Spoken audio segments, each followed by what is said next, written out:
Bienvenidos hermanos a este nuevo estudio sobre Dios, su carácter y atributos. El título de este estudio es Dios, ¿es Él? ¿Quién es Él? ¿Y cómo es Él? Y mientras vamos avanzando en este estudio, mantenga su Biblia a la mano y tome el tiempo de leer cada pasaje citado, tome sus notas para que así podamos discutirla en la clase.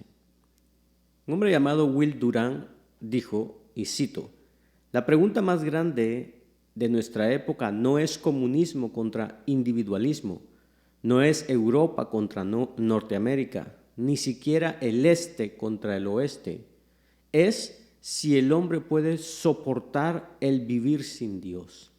Fin de la cita. Y estoy de acuerdo, creo que el asunto más importante en el mundo es la existencia de Dios. Ahora, la Biblia de manera muy clara presenta a Dios y nosotros que somos cristianos creemos en Dios. Es el corazón de nuestra fe. La Biblia dice esto acerca de Dios en el Salmo 90, versículo 2. Antes que los montes fueran engendrados y nacieran la tierra y el mundo, desde la eternidad y hasta la eternidad, tú eres Dios. Ahí hay una grande afirmación doctrinal acerca de Dios. Nos dice que Dios es el único Dios. Tú eres Dios. Nos dice que Dios es el Dios eterno. Desde el siglo y hasta el siglo tú eres Dios. Nos dice que Dios es el Dios creador. Antes que naciesen los montes y se formase la tierra y el mundo. Esta es una gran afirmación acerca de Dios. Dios es el único Dios. Dios es el Dios eterno. Dios es el Dios creador. Ahora, lo que es interesante en este salmo es que fue escrito por Moisés. Y Moisés estaba expresando la naturaleza de Dios en contraste con la fragilidad del hombre. En el versículo 10, él hace la afirmación de que el hombre vive 70 años. Y si realmente es fuerte, vive 80 años. Pero inclusive después de esos 80 años, él descubre que su fortaleza, su trabajo y su tristeza pronto se acaba y dice, casi pensando, volamos. Él muestra la fragilidad del hombre, la pecaminosidad del hombre, y en contra de eso, o al contraste de eso, muestra el refugio, la seguridad, la naturaleza eterna de Dios. En el versículo 1 dice, Señor, tú nos has sido refugio de generación en generación. Siempre hemos encontrado nuestro refugio en ti.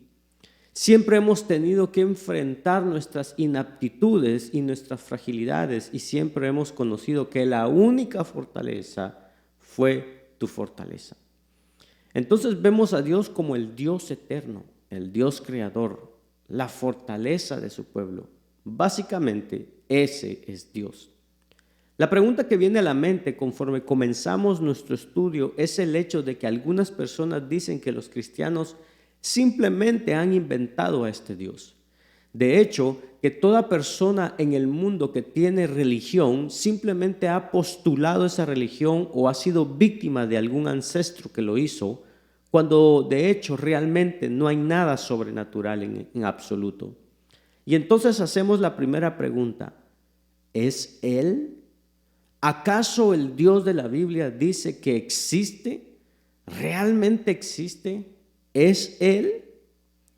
Un hombre llamado Sigmund Freud, un psiquiatra vienés, a quien se le dio la responsabilidad de ser el que dio lugar al psicoanálisis moderno, dijo que el hombre creó a Dios, lo cual, claro, es opuesto a lo que la Biblia dice que Dios creó al hombre.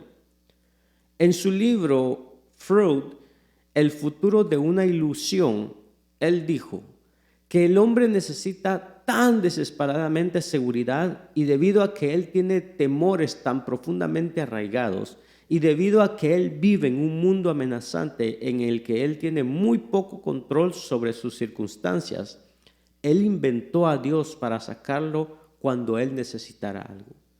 Freud dijo que Dios fue inventado por el hombre por 3 razones. Razón número 1, el hombre teme a lo impredecible, la impersonalidad y lo salvaje de la naturaleza.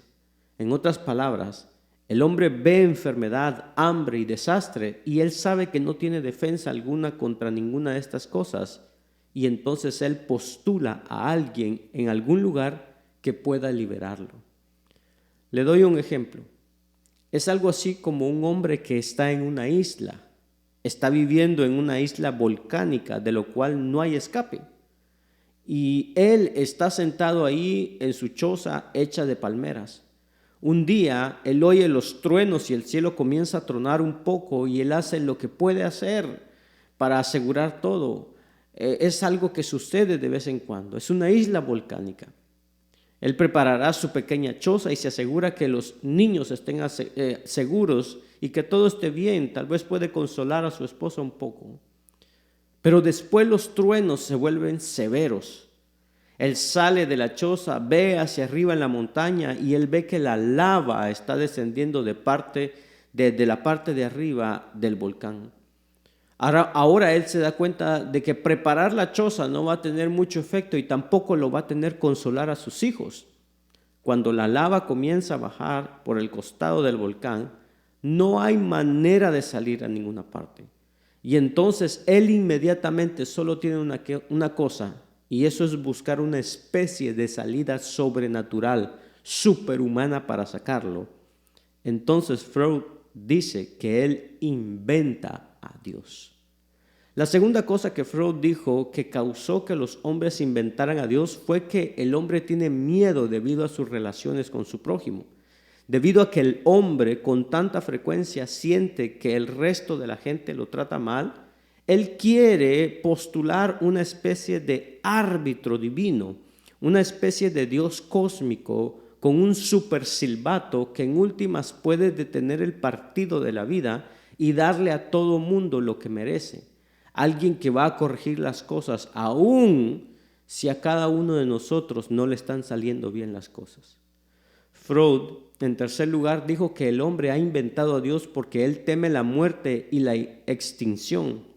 Y entonces él quiere encontrar a un Padre Celestial, a una persona feliz en algún lugar que lo va a llevar a un lugar feliz, porque él no puede soportar el hecho de que va a dejar de existir y entonces él postula el cielo. Ahora, esa es la perspectiva de Freud de Dios. No hay Dios excepto en la imaginación del hombre. No hay prueba para eso. Eso salió de su propia mente corrupta como el resto de las otras cosas que él generó. No hay ninguna prueba en absoluto para eso y es totalmente imposible de defender. Sin embargo, hay muchas personas que lo han creído. Inclusive muestra una perspectiva más bien simplista e ignorante de la religión.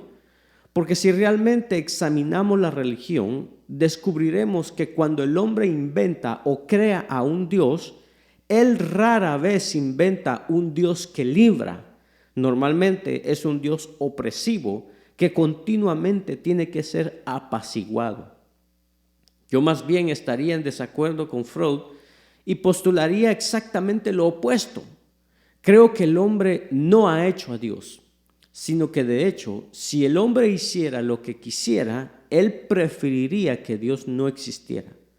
Él más bien preferiría eliminar a Dios. De hecho, si realmente estudiamos la historia, descubriremos que el hombre, sea fisiológicamente o pragmáticamente, existe sin Dios.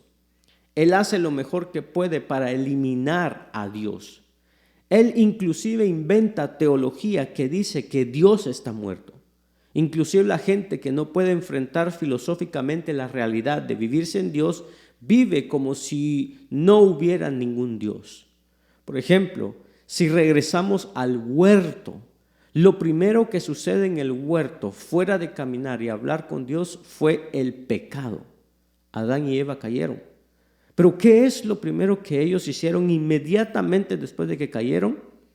Dice que inmediatamente Adán y Eva se escondieron. ¿De quién? De Dios. Comenzaron a desear que Dios no existiera. Y eso ha sido algo constante con los hombres a lo largo de la historia. De hecho, en Romanos capítulo 1 nos dice que Dios existe y que los hombres saben que Dios existe en su corazón. Lo que de Dios se conoce les es manifiesto, dice, Y el verso 20 dice, habiendo conocido a Dios.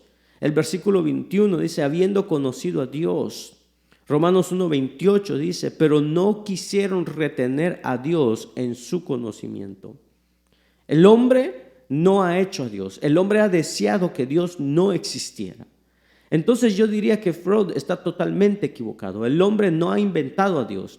Y podríamos añadir esto, en donde los hombres han inventado a dioses, en donde los hombres en religiones falsas han inventado a dioses, no son dioses superprotectores, son dioses a quienes los hombres temen y deben de complacerlos. Si el hombre está inventando dioses, ciertamente está inventando el tipo de dioses equivocados. La realidad es que la razón por la que sistemas faltos de religión inventan este tipo de dioses es porque ese tipo de demonios existen y están muy activos en su mundo. El hombre quiere que Dios no exista si pudiera hacerlo a su manera. La evidencia de que Dios existe es bastante clara. No creo que podamos hacer a un lado toda la evidencia y postular que no hay Dios. Y después inventar una teoría como el hombre inventando a Dios, sin que realmente ignore algunas verdades muy contundentes. Los teólogos han catalogado las razones por las que creemos en Dios en muchas maneras. Pero los teólogos dicen que hay muchas razones por las que creemos en Dios.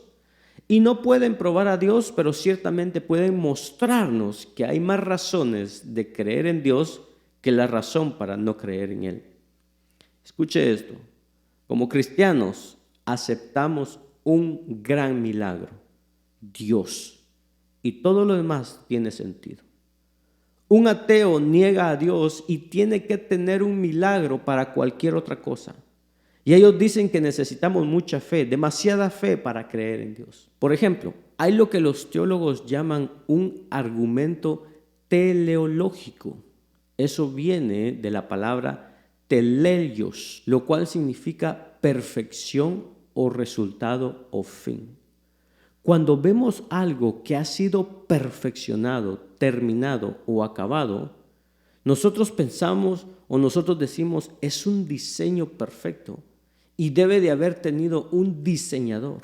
Pues sabe una cosa, cuando usted tiene algo que funciona, un teléfono, un reloj, cualquier cosa, es porque alguien lo hizo funcionar. Usted puede ver un piano y no asumimos que de repente hubo un elefante que chocó contra un árbol y un hombre estaba sentado ahí en el árbol tocando el arpa y todo se unió y todo está hecho, el marfil, la madera y las cuerdas, y salió un piano.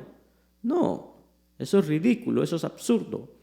El diseño implica un diseñador. El segundo argumento usado para la existencia de Dios es el argumento de la ontología, el argumento ontológico. Ontos es un participo griego refiriéndose al verbo ser, el ser de Dios.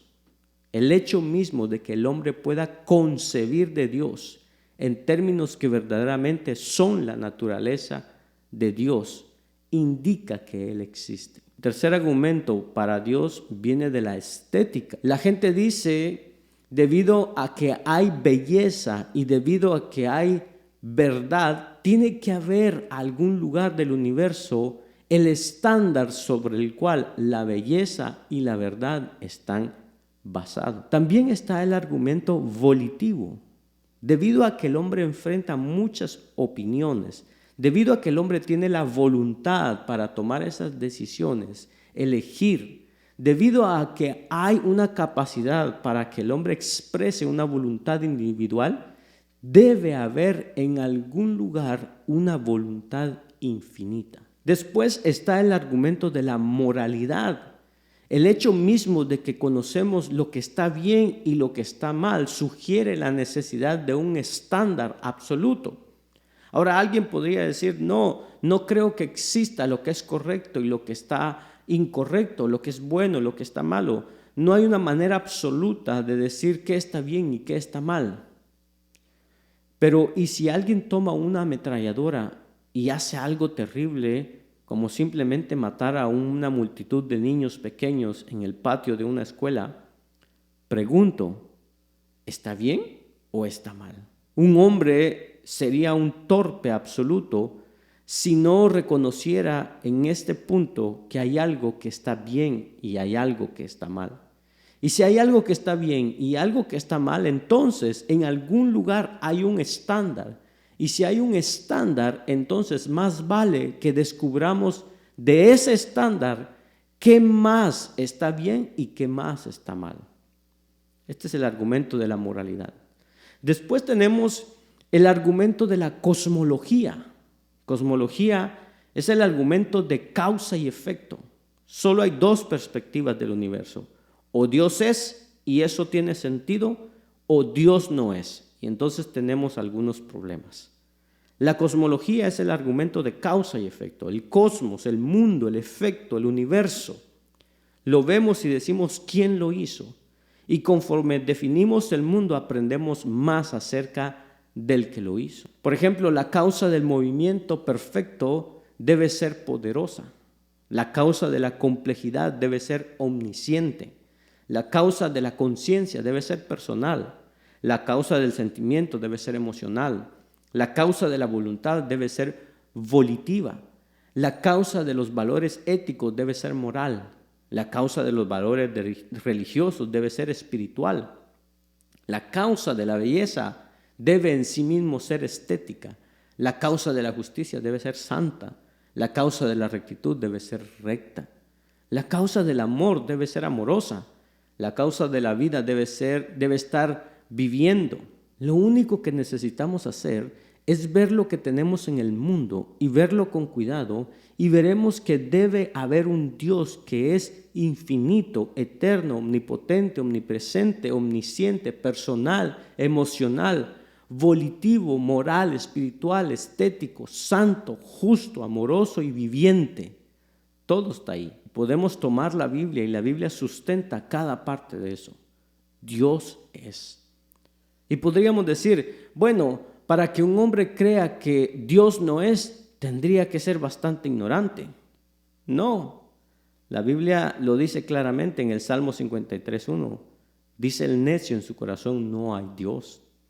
Esa es una afirmación necia. Pero no estoy convencido de que Dios es, porque no tengo otra manera de explicarlo. Pero estoy convencido de que Dios es porque lo necesito en mi vida. ¿Sabe una cosa? Es como el ateo que finalmente terminó en una posición terrible. Él comenzó a invocar a Dios y alguien le dijo, ¿qué estás haciendo invocando a Dios? Y él dijo, bueno, si hay un Dios, debería haber uno para momentos como este. ¿Sabe una cosa? Una de las cosas más convincentes en mi mente de que Dios existe es debido a mi deseo tremendo de saber que Él existe. Porque yo veo a personas que niegan que Él existe y veo el tipo de vida que viven. Estudiar la historia y catalogar a todos los ateos filosóficos bien conocidos y después ver cómo sus vidas terminaron, al final es una de las cosas más interesantes que podríamos jamás estudiar. Esos fueron hombres los más oscuros, temerosos, sin esperanza, de los que usted pueda jamás leer o estudiar. Y solo le voy a citar algunos para que podamos entender cómo eran sus vidas. Por ejemplo, Voltaire, él dijo esto al final de su vida: saca a unos cuantos sabios y la multitud de seres humanos no es nada, más que un conglomerado horrible de criminales desafortunados, y el globo contiene nada más que cadáveres. Tiemblo por tener que quejarme una vez más del ser de seres y echar un ojo ante este panorama terrible. Me gustaría que nunca hubiere nacido. Renan dijo, estamos viviendo del perfume de un contenedor vacío. Wells, otro ateo, dijo, no hay manera de salir o de darle la vuelta o de pasar, es el final. Robert Ingersoll dijo, la vida es un velo estrecho entre los montes fríos y estériles de dos eternidades. Nos esforzamos en vano por ver más allá de las alturas. Gritamos fuerte. La única respuesta es el eco de nuestro propio clamor que llora. Mark Twain dijo esto: muchos hombres nacen, trabajan y sudan y luchan por el pan. se pelean y se gritan y luchan, se esfuerzan por tener una pequeña ventaja el uno sobre el otro. La edad los alcanza, las debilidades los siguen, las vergüenzas y las humillaciones derriban su soberbia y sus vanidades. Aquellos a quienes aman son quitados de ellos y el gozo de la vida se ha convertido en una tristeza dolorosa. La carga del dolor y la preocupación y la miseria se vuelven más pesada año tras año. Con el tiempo la ambición está muerta, la soberbia está muerta, la vanidad está muerta y el anhelo por la liberación está en su lugar. Finalmente viene la muerte y el único regalo sin veneno finalmente llega, la muerte. El único regalo no envenenado que la tierra jamás tuvo para ellos. Y se desvanecen de un mundo en donde no fueron de consecuencia alguna, en donde no alcanzaron nada, en donde fueron un error y un fracaso y una necesidad, en donde no han dejado letrero de que han existido, un mundo que los lamentará un día y los olvidará para siempre. Y después otros muchos toman el lugar de ellos y copian todo lo que hicieron y siguen por el mismo camino inútil y se desvanecen como ellos se desvanecieron para hacer lugar a otros y millones que están por seguir el mismo camino árido por el mismo desierto y alcanzar lo que los primeros miles, todos los miles que vinieron después lograron. Nada. Fin de la cita. Bertrand Russell, él dijo que el hombre es el producto de causas que no tuvieron previsión del fin que estaban alcanzando, que su origen, su crecimiento, sus esperanzas y temores, sus amores y creencias no son más que el resultado de la colocación accidental de átomos, que ningún fuego, ni heroísmo, ni intensidad de pensamiento y sentimiento pueden preservar una vida individual más allá de la tumba. Que todas las labores de las épocas, toda la devoción, toda la inspiración, todo el brillo del mediodía, del genio humano están destinados a la extinción en la muerte, hasta del sistema solar.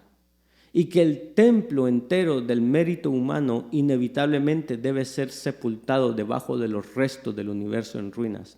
Todas estas cosas, si no están más allá de la disputa, son casi ciertas a tal grado que ninguna filosofía las rechaza, puede tener la esperanza de permanecer en pie. Una vida bastante oscura, ¿no le parece? Toda la evidencia dice que Dios existe. Y cualquier hombre desesperado ciertamente buscaría conocer la verdad. Si él supiera que si él no conociera a Dios, él terminaría así. Las consecuencias de la fe en Dios son brillantes. El salmista dijo, aunque ande en valle de sombra y de muerte, no temeré mal alguno, porque, ¿qué dice? Porque tú estás conmigo. Larry Moore en sus últimos días escribió esto. Mi fe nunca ha sido más fuerte, mi esperanza nunca ha sido más brillante, mi cabeza nunca ha estado tan clara, mi corazón nunca ha estado más calmado, mi vida nunca ha sido tan pura. Amo a todos, no odio a nadie. Mi amor hacia algunos levanta mi alma a la esfera de lo sublime. Estoy dispuesto a morir el día de hoy. Estoy dispuesto a vivir 1000 años para contar la historia antigua de Jesús y de su amor. Mis amigos son más queridos por mí. El asociarme con ellos es más dulce para mí. Mi compasión hacia las almas que están sufriendo es más fuerte. Mi amor por todo lo puro, lo verdadero, lo hermoso, lo bueno y lo sublime, desde el retoño hasta el bebé, hasta aquel de quien todas las bendiciones fluyen, es más verdadero, es más tierno, es más dulce que nunca antes. Duermo en paz, sueño con dulzura y me regocijo como nunca. Ese es el camino por el cual yo quiero caminar. No sé usted. Entonces, en el cristianismo aceptamos un milagro grande. Ese milagro grande es Dios. Y todo lo demás tiene sentido. Negamos ese único milagro y nada tiene sentido. Por eso Dios es Dios. En el segundo punto vemos que ¿quién es? Él es, pero ¿quién es? ¿Quién es este Dios? ¿Quién es Él? En primer lugar, Él es una persona. Dios es una persona. Dios no es una celda de batería cósmica que está flotando. Einstein dijo, sí, sabemos que hay una fuerza cósmica en el universo, pero Él no puede ser conocido. Einstein estuvo equivocado.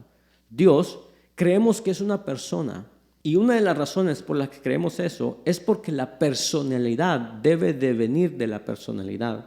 Y somos personas que tenemos todas esas cosas personales que constituyen la personalidad y deben venir de una fuente que es igualmente personal. Sabemos que Dios es personal a partir de la Biblia, porque dice que es una persona, porque usa títulos personales para describirlo. A Él se le dan nombres personales. Él es llamado, por ejemplo, un padre, Él es llamado un pastor, Él es llamado muchas cosas, un amigo, un consejero. Los términos que son usados para identificar a Dios están identificándolo a Él como persona. No solo eso, sino que pronombres personales son usados. Por ejemplo, en el hebreo y el griego siempre se refieren a Dios como Él, nunca eso. Dios es una persona. Él es una persona porque Él piensa, actúa, siente y habla. Él comunica. Esa es una característica de la personalidad. Toda la evidencia de las Escrituras indica que Él es una persona y toda la evidencia de la creación y nuestra personalidad indica que venimos de dicha persona. Ahora, ¿cómo definimos su persona? La definimos en 3 términos. Número 1, Él es espíritu. Dios es espíritu. Dios no es hombre. Dice el Antiguo Testamento, Dios no es hombre. Números 23, 19, Dios es espíritu. Y en Juan 4, 24, Jesús dijo, Dios es espíritu y los que le adoran en espíritu y en verdad deben adorarle. Dios es espíritu. Un espíritu, dijo Jesús en Lucas 24, 39, no tiene carne y huesos. Dios no es cuerpo. Pero alguien dirá, pero la Biblia dice, sus ojos miran la tierra. Su brazo no se ha cortado para no poder sanar. Su diestra es una diestra poderosa. Sí, pero eso es lo que llamamos antropomorfismos. ¿Pero qué es eso? Esos son términos usados para hablar de Dios en el cuerpo de un hombre, como si Dios fuera un hombre. ¿Por qué? Porque si la Biblia dijera Dios ve la tierra, probablemente no entendiéramos mucho. Por eso dice, Dios ve la tierra con sus ojos. Cuando usted lee, Dios oye, inmediatamente asume que hay un oído, porque eso es lo único que conocemos. Entonces podemos pensar en términos de Dios como humano. La Biblia simplemente se acomoda a eso. Pero no podemos exagerar y hacer de Dios un hombre como algunas de las sectas lo han hecho, porque entonces tendremos muchos problemas con eso. ¿Sabe usted que en algunos lugares en la Biblia habla de las plumas de Dios cubriéndonos? Pero Dios tampoco es una ave. Dios no es un hombre. Dios es un espíritu. Se habla de Él en términos, en 1 Timoteo 1:17, como ser el Dios invisible. Ningún hombre jamás verá a Dios. Ningún hombre jamás ha visto a Dios. Para que veamos a Dios tendríamos que ser Dios. Y no hay hombre que me vea y viva, dice la Biblia. Ningún hombre jamás podría ascender al nivel de ver a Dios. Ahora, Dios se presenta a sí mismo en la gloria shekinah del Antiguo Testamento, en la luz, en el fuego. Dios se representa a sí mismo en la forma de Jesucristo en el mundo. Y vemos a Cristo. Y Jesús dijo, si me habéis visto a mí, eso es lo más cerca que ustedes van a estar de Dios. Juan 14. No podemos ver a Dios porque Dios no puede ser visto. Él es invisible. Él puede escoger manifestarse a sí mismo de alguna manera, limitando su persona total a alguna cosa visible y al hacerlo revelarse a sí mismo. Pero eso no es la totalidad de Dios, porque Dios es espíritu. Ahora, Dios es espíritu, número 1. Número 2, Él es uno. Dios es uno, no hay muchos dioses. ¿Sabía usted eso? Solo hay un Dios, eso es todo, solo uno. Deuteronomio 6:4, una gran afirmación, la clave para todo. Dice, oye Israel, Jehová nuestro Dios, Jehová uno es. Eso es todo. El pueblo de Israel estaba viviendo en una sociedad politeísta, multiplicidades de dioses, y estaban diciendo, solo hay un Dios. Y usted dice, sí, pero ¿qué acerca de Jesús? Él vino más tarde y Él dijo ser Dios. Entonces, ¿hay 2 dioses? No. Marcos capítulo 12 dice algo muy interesante y quiero mostrarle algo acerca de cómo Jesús se vio a sí mismo en términos del concepto de un Dios. Y Jesús respondió, Marcos 12:29, esto es lo que él dijo. El primero de todos los mandamientos es este, y él lo reitera. Oye Israel, el Señor nuestro Dios uno es, y amarás al Señor tu Dios con todo tu corazón, con toda tu alma, con toda tu mente y con todas tus fuerzas. Ahora escuche bien, si Jesús viniera, como algunos dicen, y estuviera diciendo, además de Dios está Jesús Dios, ambos somos Dios, entonces Él nunca habría dicho esto, oye Israel, el Señor nuestro Dios uno es. Y después Él lo siguió al decir, ámalo con todo tu corazón, con toda tu alma, con toda tu mente. Si Jesús por igual se hubiera estado comparando a sí mismo y estuviera diciendo, yo soy otro Dios, Él entonces habría tenido que decir, dividan su lealtad entre los dos de nosotros. Cuando Él dice, ama a Dios con todo, Él está diciendo que Él es el único que hay, pero al mismo tiempo Él está diciendo ser ese mismo Dios. No sé si lo puede ver. Es una gran afirmación de su propia deidad. Sin embargo, está diciendo que Él es Dios. Él está diciendo al mismo tiempo que hay dos personas, hay un Dios y usted puede entregar su lealtad total a ese Dios. Esa es la razón por la que Él dice todo tu corazón y toda tu mente y todas tus fuerzas. Porque solo hay un Dios, no hay competencia, no necesitamos dividir nuestra lealtad. Esa es la potencia del pasaje. Dios es uno. Ahí en 1 Corintios capítulo 8, Pablo estaba resolviendo otro de los problemas en Corintios.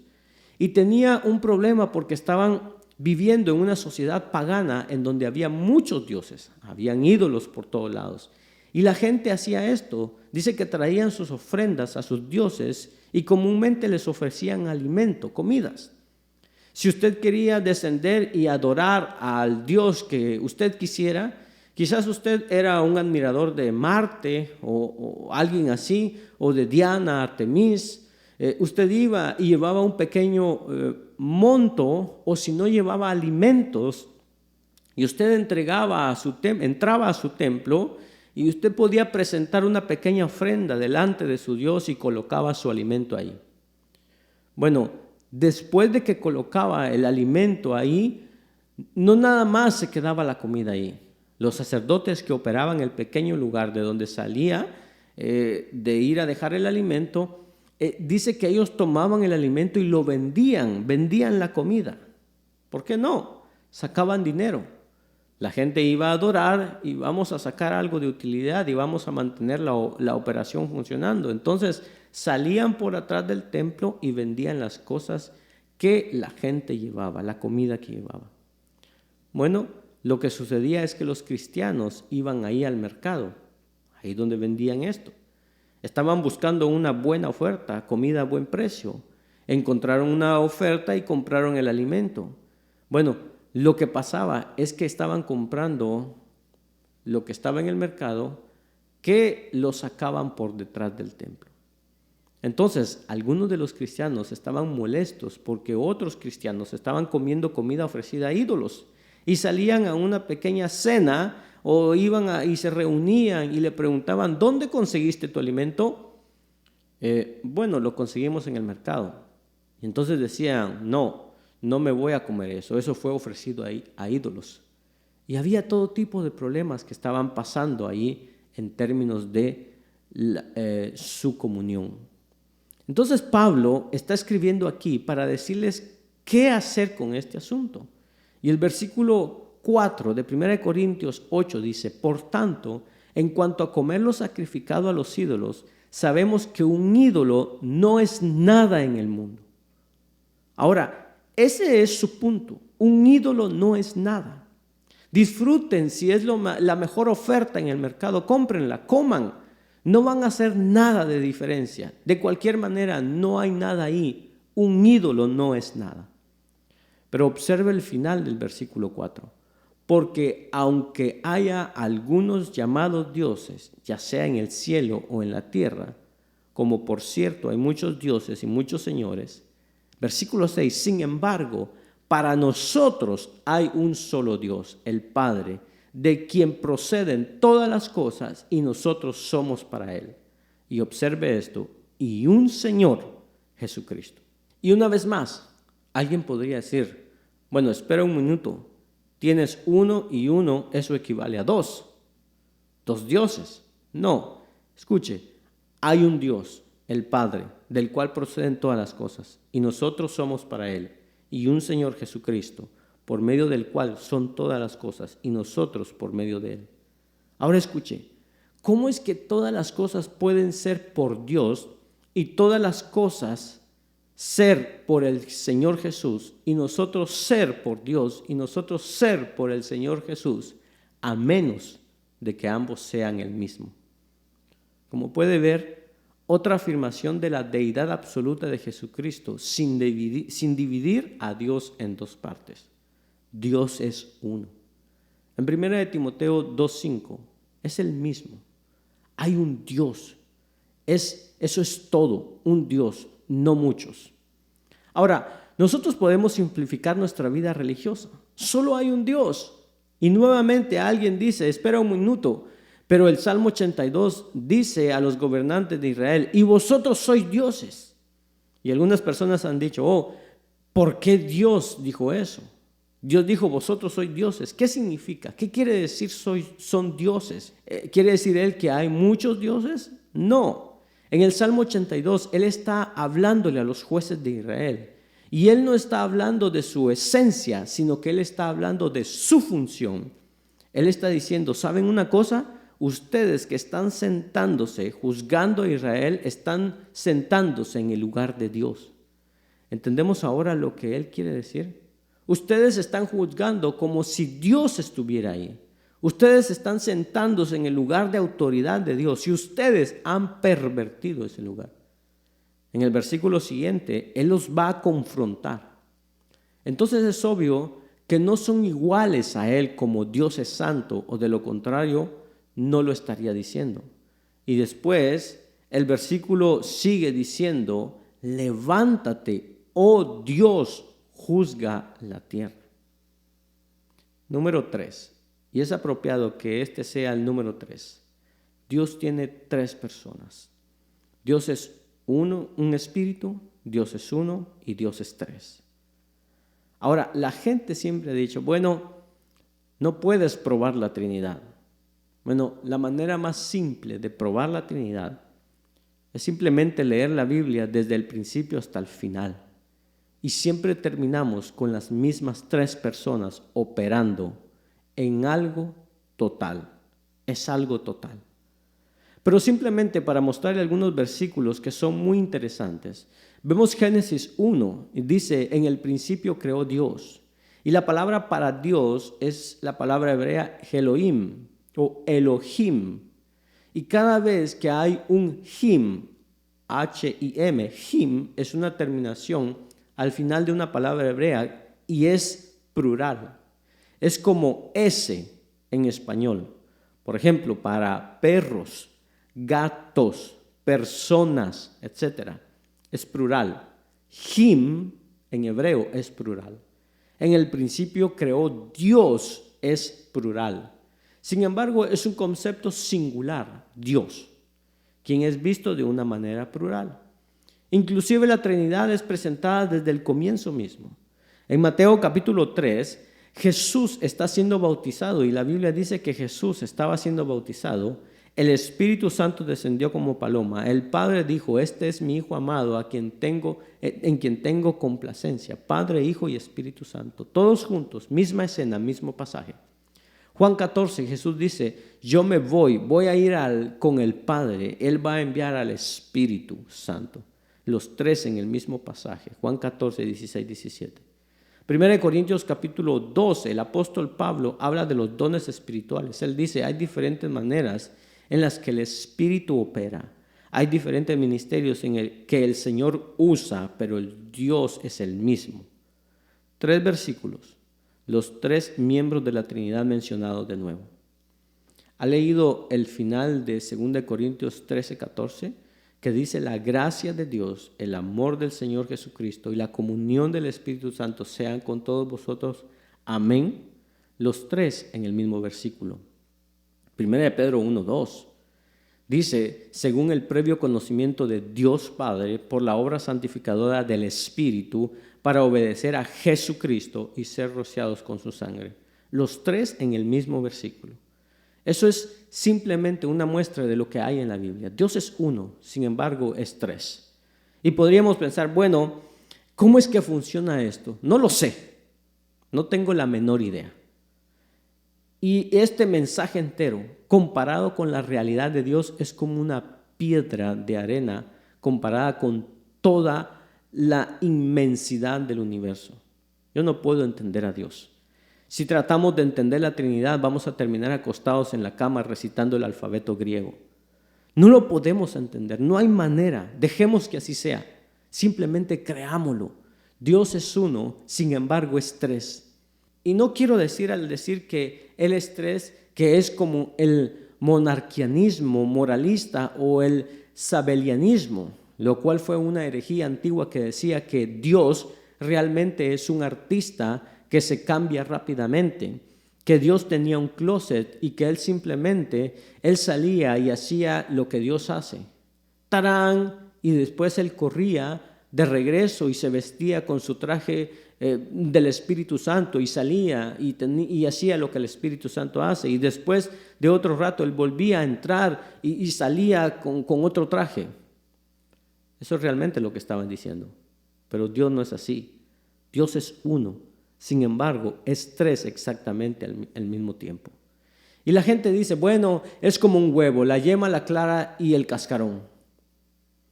Eso no es suficiente para mí. No puedo comparar a Dios con un huevo.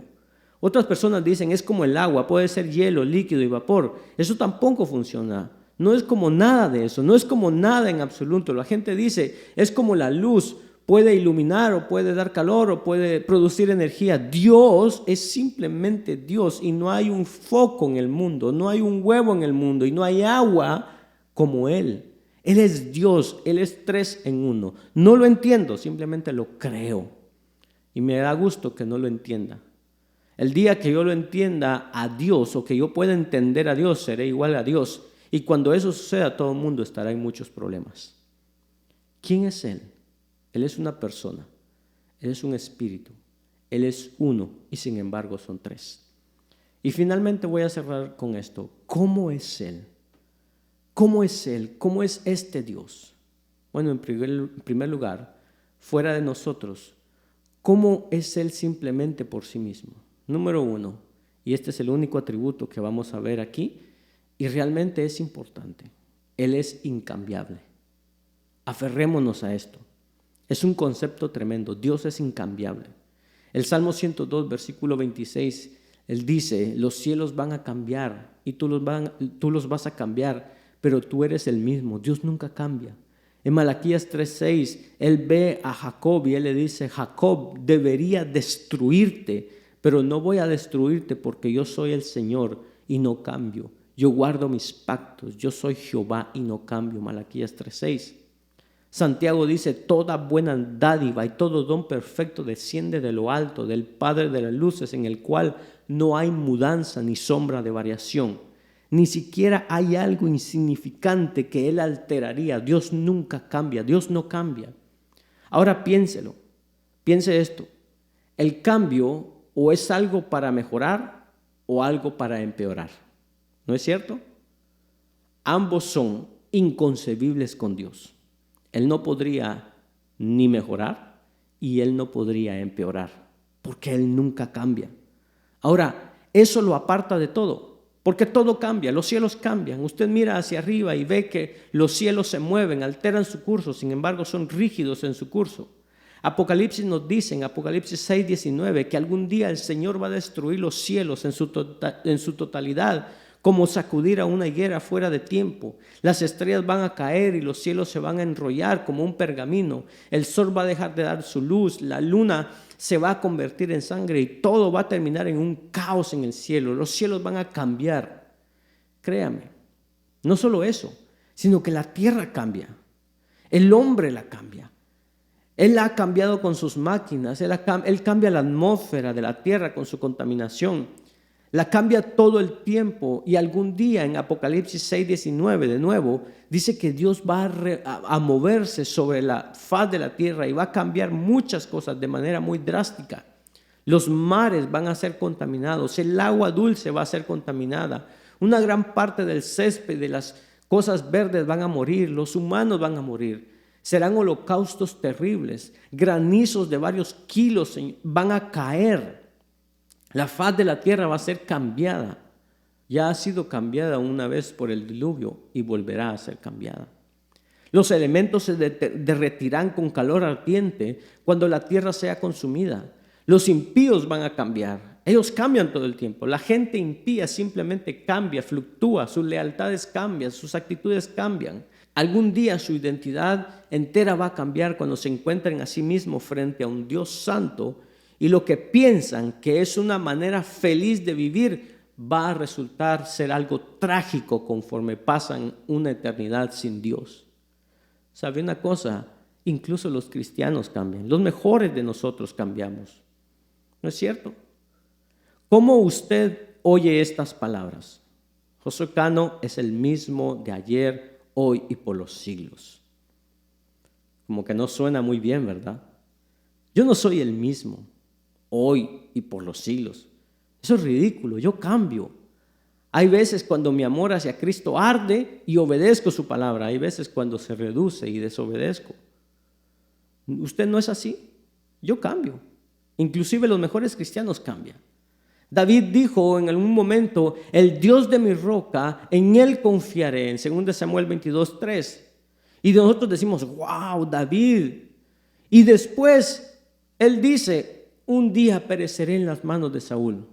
Y uno se pregunta: oye, un minuto, David, o Dios va a cuidar o no va a cuidar. David titubeó porque cambiamos. Inclusive los ángeles cambian. ¿Sabe usted que Judas 6 dice que los ángeles no mantuvieron su primer estado? Escuche, todo en este universo creado cambia excepto por Dios. Dios nunca cambia. Y tampoco Jesús. Eso significa que Él es Dios. Jesucristo es el mismo de ayer, hoy y por los siglos.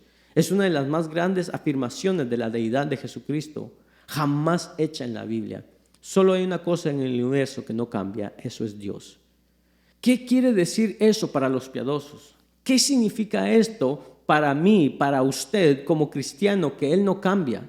Le voy a decir lo que significa. Significa consuelo para cada uno de nosotros. Si Él nos llegó a amar, nos amará para siempre. Si Él nos perdonó para siempre. Si Él nos salvó para siempre. Si Él nos prometió algo, Él me lo prometió para siempre, porque nuestro Dios no retardará su promesa. Romanos 11 dice: porque irrevocables son los dones y el llamamiento de Dios. Dios no cambia de parecer. ¿No le da gusto a usted eso? Él puede verme a mí y decir: Josué, realmente debería destruirte, pero yo soy el Señor y no cambio. Y dice en una de las porciones más poderosas de las Escrituras que si permaneciéramos fieles, según de Timoteo 2:13, Él permanece fiel. Él no puede negarse a sí mismo. ¿Sabe usted en qué se basa su salvación y la seguridad? ¿En qué está basada? En la naturaleza incambiable de Dios, la naturaleza absoluta de Dios. Jeremías 31:3 dice esto: con amor eterno te he amado. Si Él llegó a amarlo a usted, lo amó para siempre. Los montes serán quitados, dijo Isaías, pero mi misericordia no se apartará de ti, ni el pacto de mi paz será quitado. Mi consejo permanecerá. Isaías 46:10. No es paradójico que para que nosotros estemos relacionados de manera apropiada con un Dios incambiable, tenemos que atravesar por un cambio drástico. Esa es la única manera. Para estar relacionados de manera apropiada con un Dios incambiable, tenemos que atravesar por un cambio drástico. Jesús le dijo a Nicodemo: os es necesario nacer de nuevo. Y usted podrá decir: bueno, pero ha pasado por alto varias escrituras. Ahí hay un Amós capítulo 7, hay un Génesis capítulo 6 versículo 6, Ahí vemos a Jonás, capítulo 3, versículo 10, que dicen, se arrepintió el Señor por haber hecho esto. Tiene razón, es correcto. Pero dice en Números 23, 19, el Señor no es hombre para que se arrepienta. Ahora, ¿cómo es que puedo decir que el Señor no se arrepienta y después 3 veces dice que se arrepintió? Bueno, debemos entender la situación. Y es injusto simplemente unir todo eso sin ver la situación. Dios no cambia. Escuche esto, Dios no cambia. Eso es claro. Él nunca cambia. Dios nunca cambia su voluntad. No obstante, dentro de su voluntad, Él puede desear un cambio bajo ciertas circunstancias. Por ejemplo, Dios le dice a Nínive, Nínive, tú vas a ser destruida. ¿Por qué? Porque era una ciudad pecaminosa. Después Dios ve a Jonás y manda a Jonás, y usted recuerda lo que sucedió. Jonás llega, pero de una manera que no era como Dios le había dicho, pero finalmente llegó ahí. Y cuando él llegó ahí, él predicó y la ciudad entera se arrepintió. Y Dios vio, y dice en la Biblia que Dios se arrepintió de lo que él habría hecho y en lugar de eso los bendijo. La pregunta es, ¿acaso realmente Dios cambió su voluntad? No es que Dios cambió. ¿Qué fue? Fue Nínive quien cambió. Dios dijo, vas a ser castigada, Nínive. E iban a ser castigados por la manera en la que estaban viviendo. Dios vio a la civilización antediluviana, prediluviana, y Él dijo, lamento lo que hice. Traen tristeza porque voy a tener que destruirlo a todos. ¿Por qué Él dijo eso? Dios los había hecho para bendición y el hombre había dado la vuelta. Violó los principios de Dios y Dios tuvo que maldecirlos. Pero escuche, Dios nunca cambió su voluntad. Su voluntad fue siempre la misma, recompensar el bien y castigar el mal. Simplemente resultó que el objeto cambió. ¿Sabe una cosa? Usted no puede culpar al sol por derretir la cera y endurecer la arcilla. Tiene que ver con la sustancia, no con el sol. Es cómo es que un hombre está delante de Dios lo que determina lo que le sucede a él. Y puede parecer desde un punto de vista humano que Dios ha cambiado. Como subirse a su bicicleta. No sé si alguna vez usted se ha subido a su bicicleta y ha manejado contra el viento. Usted puede estar manejando, pero si se siente que se esfuerza, hay un viento fuerte que viene contra usted y usted está luchando y de pronto, ¿qué hace usted? Se da la vuelta y ahora simplemente siente que el viento lo empuja. Y es ahí cuando a veces pensamos, oh, el viento ha cambiado. El viento no cambió en absoluto. Usted cambió. Dios nunca cambia, siempre ha sido así. Dios recompensa el bien y castiga el mal. Todo depende de cómo se coloca usted en términos del flujo de su gracia y de su voluntad. Entonces, cuando la Biblia dice Dios se arrepintió, no significa que Dios dijo, oh, creo que cometí un error, lo voy a hacer de otra manera. No, significa que Dios alteró lo que a ella se le había requerido hacer por cómo se estaban conduciendo ellos. Y Él se volvió para hacer lo que Él entonces tenía libertad de hacer debido a cómo es que ellos alteraron su conducta.